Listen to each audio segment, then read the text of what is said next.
suis arrivée à Infaco en 2017, donc il y a un peu plus de 8 ans maintenant. Après avoir passé près de 10 ans dans la grande distribution sur Toulouse, j'ai eu envie de rejoindre une entreprise plus locale, familiale, à taille humaine aussi, et solidement ancrée dans le territoire. Donc tous les critères étaient clairement réunis chez Infaco. Ce qui m'a séduit chez Infaco, c'est clairement et très rapidement la dimension humaine. C'est quelque chose que j'ai ressenti tout de suite, dès le premier jour. Je suis arrivée à Cahuzac il y a 30 ans.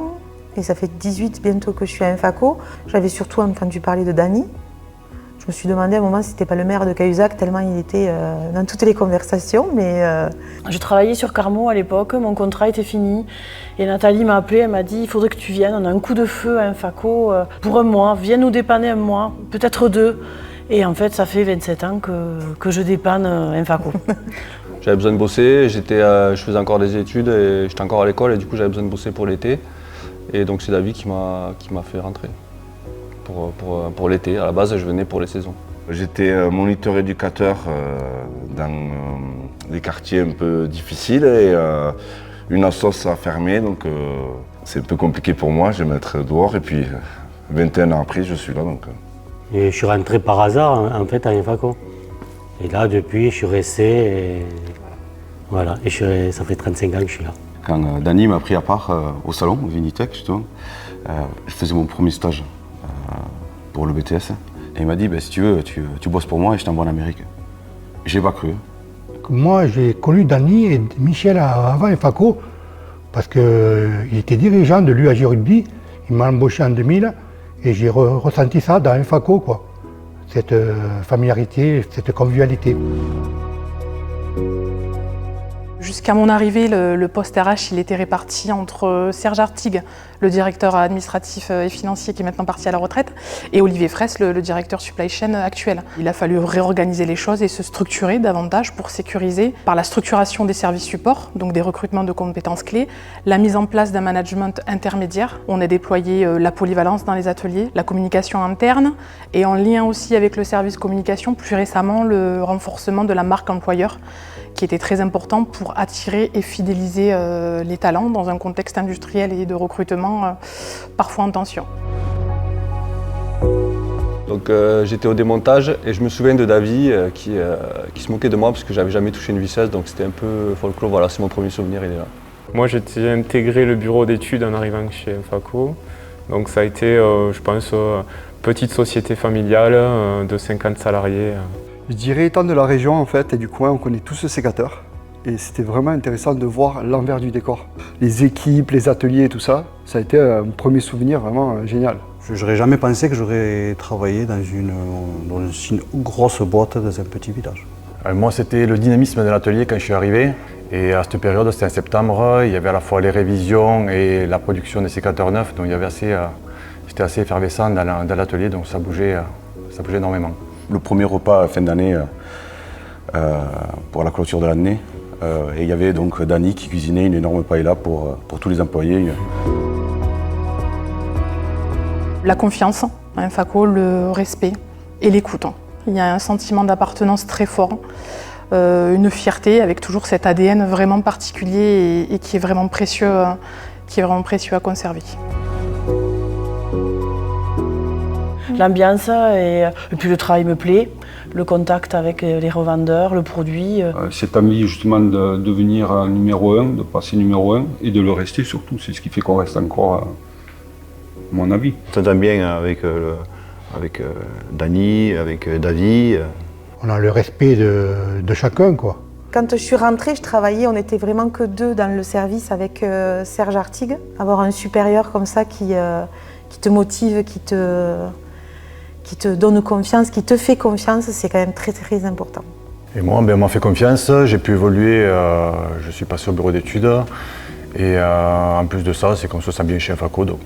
C'est l'entraide, l'humain, et je pense que c'est ce qui a fait que je suis encore là en tout cas. Cette évolution constante en fait, c'est une entreprise qui cherche toujours à innover, donc c'est une superbe aventure. Ce lien que j'ai avec le PDG, avec les personnes qui y travaillent, je trouve que ça met dans un état d'esprit où on a envie de dépasser les limites, on a envie de faire les choses encore mieux, comme si c'était pour nous en fait.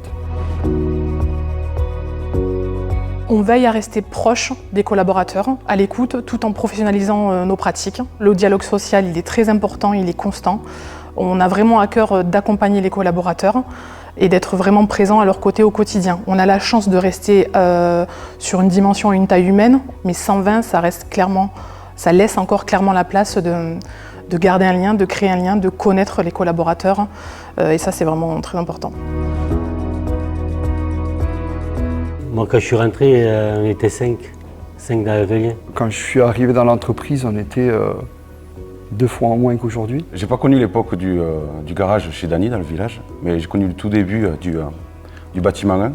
Et j'ai vu l'évolution d'une entreprise familiale qui est devenue donc leader sur son marché au niveau international, leader mondial. C'était une toute petite entreprise et du jour au lendemain, on se retrouve à vendre dans le monde entier, tout le monde parle de nous. On est la tête dans le guidon et de voir cette entreprise, comment elle s'est structurée et mise en place, je trouve que c'est impressionnant en fait. Donc moi j'ai évolué avec l'entreprise parce que j'ai fait tous les bâtiments presque. Au niveau de contrôle, le contrôle a évolué, on est parti en contrôle de qualité avec Greg, Roland. On voit l'évolution de l'entreprise mais qui reste quand même un esprit familial. Nous Nous. La bienveillance, je trouve, entre les gens. Ce qui n'a pas changé, c'est la valeur humaine. La proximité, les valeurs, cet esprit d'entreprise familiale, ça n'a pas changé. L'esprit familial et convivial qu'il y a toujours eu et qui perdure. C'est ça. 3 valeurs, ça fait presque pas assez parce que j'en ai plein qui me viennent. La valeur de l'engagement et du travail, chacun a vraiment à cœur de s'impliquer et engager au quotidien, que ce soit les collaborateurs, la direction, et plutôt sur le long terme aussi, c'est ce qui crée la fidélité et avec une recherche de qualité et de réactivité vraiment permanente. La loyauté et l'humilité, et ça c'est quelque chose qui fonctionne envers tous les acteurs de la chaîne, que ce soit avec les salariés, nos partenaires, nos clients. On dit souvent qu'à Infaco, on aime bien travailler sérieusement, sans se prendre au sérieux, et ça nous qualifie vraiment bien. La transmission de l'histoire, elle transpire à travers tous les salariés qui sont là depuis longtemps, et elle se transmet. Il y a vraiment ce respect de l'histoire qui part du fondateur de Dany. Et même si on n'a pas vécu, on la raconte et on la vit comme si on y était depuis le début. Donc ça, c'est vraiment quelque chose d'important et qu'on ressent. Et pour finir, il y a aussi quelque chose de très important, c'est l'esprit d'équipe, le collectif. Ça passe par des actions simples, mais durables, et avec principalement l'organisation d'événements, des temps où on se rassemble. On a la chance d'avoir pour ça un CSE dynamique qui nous organise ces événements-là. On a d'autres événements où on se rassemble aussi avec les familles des salariés, c'est important. L'esprit Infaco, c'est l'esprit de Davy, de Dany, c'est les valeurs du rugby, quoi. Mais je l'avais ressenti quand il m'a pas embauché, mais quand il m'a recruté, quoi. Je l'ai senti en lui, quoi. En fait, avec lui, il n'y a jamais de problème, il n'y a que des solutions. Donc il va repérer le problème, il va l'analyser, il va dire mais non, c'est bon, on va faire comme ça. L'innovation qu'on a au fur et à mesure des années sur les produits, toujours rechercher le petit plus qui fera la différence. D'être aussi une société abordable qui est capable d'aller voir un vigneron quel qu'il soit, et de pouvoir innover grâce à leur retour. Donc c'est ce côté familial proche du client qui est important. Alors le service client, c'est un gros fort d'Infaco. Donc il y a des gens qui venaient de très loin pour réparer le sécateur. Les gens, quand ils savaient qu'ils venaient que le sécateur et qu'on le réparait de suite et qu'ils repartaient avec, on avait des bonnes remontées parce que Dany souvent croisait des clients et les clients leur disaient ouais, on est super bien reçus, le service après-vente est super, il est nickel. Donc voilà, je pense que oui, ça fait partie d'une grosse force d'Infaco. Moi je suis rentré en fait dans le CSE parce que c'est Mourad qui m'a un peu embringué là-dedans. Pareil, j'adore organiser les trucs pour les gens, j'adore que les gens ils se régalent un peu grâce à nous entre guillemets. Entre les repas, les Noëls, c'est vrai que c'est convivial. Ça permet de regrouper les équipes. C'est vrai qu'on a 5 bâtiments, donc on n'est pas souvent tous ensemble, donc ça permet de garder la cohésion. Ce lien avec le rugby, parce qu'en fait j'ai joué avec quelques employés de l'entreprise, dont le PDG, David Elmas. Et c'est vrai que ce lien, je l'ai retrouvé en fait, vraiment cette liaison et cet état d'esprit, pour moi, c'est lié à ça, quoi. Il y a une belle cohésion d'équipe, hein. Des valeurs humaines et un fort esprit d'équipe. Je suis contente d'avoir pu construire des relations de confiance avec les équipes dans un environnement exigeant et humain. Et ces relations-là, elles sont très importantes pour moi, à mes yeux. y en a plein de bons souvenirs. Ouais, en fait. il n'y a que des bons souvenirs, quoi, un Faco. Hein. Chaque sortie de nouveaux modèles, c'est des moments de stress et festifs. Bon, en fait, il y en a beaucoup, tous ceux où on se rassemble, vraiment, où on prend le temps de se poser sur des événements un peu off, mais en lien avec l'entreprise, où on prend le temps de partager. Les salons. Les salons, ouais. Ouais, moi les salons, c'est des moments À chaque inoubliables. fois, Les ouais. premiers salons qu'on faisait, c'était toujours un moment... On montait le On les stand de A à montait. Z, les moquettes.